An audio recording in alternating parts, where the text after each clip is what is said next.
Fala, torcida tricolor, sejam todos muito bem-vindos a mais um vídeo aqui no canal. Hoje eu vou direto ao assunto. O Muricy Ramalho deu uma entrevista ontem pro canal do Arnaldo e do Tirone.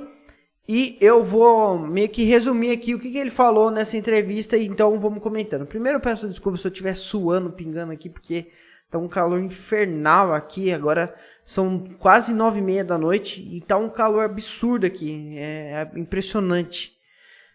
Ai, meu Deus do céu, foda. Bom, vamos lá. Primeira coisa, o Muricy Ramalho tratou sobre vários assuntos. Ele respondeu absolutamente todas as perguntas. Então, eu vou falando pra vocês uma por uma aqui. Segunda coisa, se tiver algum barulho externo, peço desculpa pra vocês que eu deixei a janela aberta justamente por conta desse calor.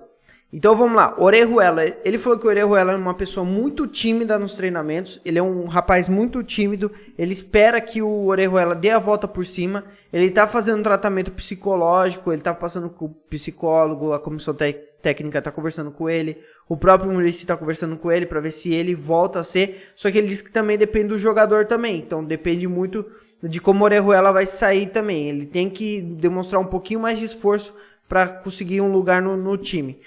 Bom, ele falou em relação ao CT o seguinte, ele falou que o CT vai passar por uma reforma, a situação financeira é bem ruim, só que o Carlos Belmonte já está procurando parceiros justamente para conseguir essa reforma. E a ideia não é só aparelhos, é reformar absolutamente o CT inteiro da Barra Funda, para não ter mais nenhum problema, sanar absolutamente todos os problemas. Ele falou que confia nas pessoas que estão lá, tem ótimos profissionais, só que os aparelhos não são bons, então o São Paulo vai fazer alguma forma, conseguir alguma parceria, ele disse que vai conseguir reformar o CT absolutamente inteiro.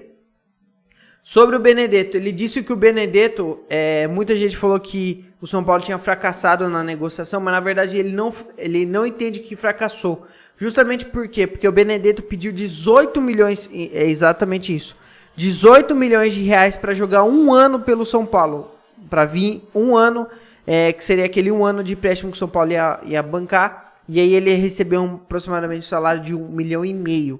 Então o Benedetto pediu 18 milhões para jogar um ano pelo São Paulo, coisa que logo foi descartada. Ele também disse que é obrigação dos jogadores e dos funcionários tratarem bem a torcida. Falou do Thiago Volpe, que o Thiago Volpe é um dos melhores profissionais que tem lá no CT, diz que ele é um baita goleiro, e que não pensa em contratar outro goleiro no momento. Bom, na minha opinião, acho que o Thiago Volpe virou ele não tem sombra. Virou uma pessoa... quando você não tem sombra, você se acomoda mesmo. E eu acho que o Thiago Volpe está um pouco acomodado. Então, acho que contratar alguém seria ideal para justamente fazer essa sombra para ele.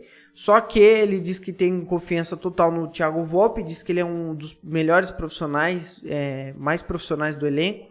Mas é aquela, né? Falha em jogo. Não adianta nada ser profissional no treino, ser um leão no treino e no jogo ser um hamster, um pincher, sei lá. Não adianta nada. Bom, sobre o Daniel Alves, ele de lado do Daniel Alves, falou que o Daniel está certo justamente pelo fato de que o São Paulo deve ele, e também entende o lado da torcida pelas declarações que o Daniel Alves falou. Então ele disse que entende o lado dos dois. Ele não quis entrar muito no assunto do Daniel Alves, passou a mão na cabeça dele, justamente pelo fato de que ele não quer gerar conflito com o Daniel Alves e nem com a torcida. Então ele preferiu ficar um pouquinho isento dessa situação. Ele disse que o São Paulo, quando ele vai contratar, não pensa em trazer somente bons jogadores, mas também jogadores com caráter, jogadores que não dê problema pro elenco, porque não adianta nada, ele falou assim, não adianta nada o cara ter um monte de scout, ter um monte de scout que eu digo gols, assistências, ter um bom número, trazer esse cara e esse cara tipo ser um problema no elenco, ser uma laranja ruim que possa prejudicar o elenco inteiro. Além disso, falando em laranja ruim, ele elogiou o Vitor Bueno, por incrível que pareça. Ele falou que o Vitor Bueno é um jogador diferenciado, que bate bem na bola, tem força, só que depende muito, ele falou que não adianta nada o jogador ter qualidade, bater bem na bola, ter força, enfim, sendo que não tem que demonstrar isso nos treinamentos, depende muito do jogador de querer evoluir. Outra situação também que ele falou que em relação ao William, o William, apesar de ter feito 5 jogos pelo São Paulo, ele falou que o Crespo gosta bastante do William, porque o William é um leão no treino, o William é um jogador que corresponde fisicamente nos treinamentos, então, por mais que ele não tenha jogado, diz que ele eleva a qualidade técnica dos outros jogadores, por mais que ele não jogue.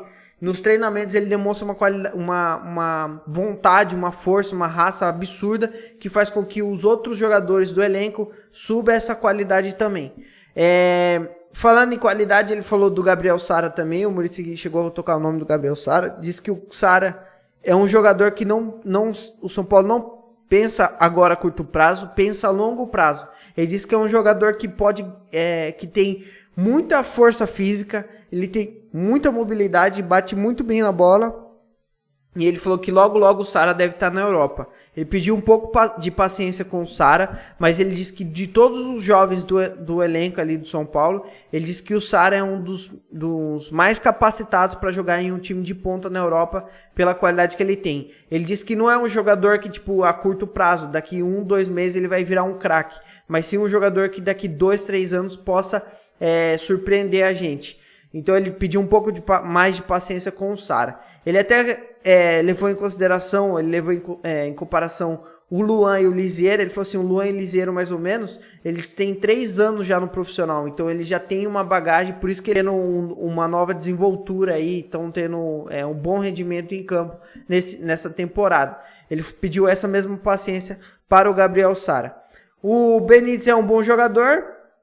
Ele disse que é um grande profissional, um grande jogador, tem um bom passe, o que prejudica ele justamente a questão física, só que ele não garantiu que vai contratar o Martim Benítez. Ele disse que os jogadores estrangeiros, ele disse muito bem específico isso, ele disse que os jogadores estrangeiros, alguns deles vão sair do São Paulo em dezembro, e ele disse que esses jogadores têm contrato até dezembro, tem até dezembro para mostrar alguma coisa, alguma qualidade, a vontade de ficar, corresponder em campo, se quiser realmente ficar no São Paulo. Ele foi muito bem claro nisso daí. Inclusive o Benítez está fazendo uma série de treinamentos, ele está abrindo mão de todas as folgas dele justamente para voltar bem fisicamente e corresponder até dezembro. Claro, o cara acredita no elenco, sabe que o elenco é bom. O Benítez, na minha opinião, acho que ele acha que o elenco do São Paulo é bom e trabalhar para ele desenvolver o futebol dele aqui no Brasil, e até por isso eu acho que ele sai na frente aí em questão disso daí. Ele disse que o Rigoni foi um achado. Ele disse que não é porque por exemplo, ele falou assim que viu em relação aos scouts do Rigoni, disse que ele não tinha muitos jogos, não tinha muitos gols, não tinha muitas assistências na Europa, mas foi um jogador que foi falado muito bem em relação ao caráter dele, fisicamente, o comprometimento dele, e aí quando chegou surpreendeu todo mundo. Ele falou que às vezes o futebol tem dessa, né? Em relação ao Caleri, para finalizar o vídeo, ele falou que o Caleri está muito feliz, que o Crespo e a comissão, com o Crespo e a comissão ele vai se sentir mais em casa, e que o Caleri vai se adaptar rapidamente, e trouxe o Caleri justamente porque o São Paulo só tinha um 9, que no caso era o Pablo. Ele falou assim, o único 9 que a gente tem no clube é o Crespo, mas na verdade seria o Pablo. Até por isso que trouxe o Caleri. Bom, esses foram os assuntos que ele comentou nessa live, foram os principais. O que mais surpreendeu todo mundo ali foi em relação aos 18 milhões que o Benedetto pediu. E o Muricy é uma pessoa que totalmente, que não tem papas na língua, ele não é muito de enrolar, ele fala mesmo o que ele pensa, o que realmente está certo. E esses foram os assuntos principais que foram tocados nesse vídeo. Então, espero que vocês tenham gostado, valeu, falou, tamo junto, é nóis, abraço.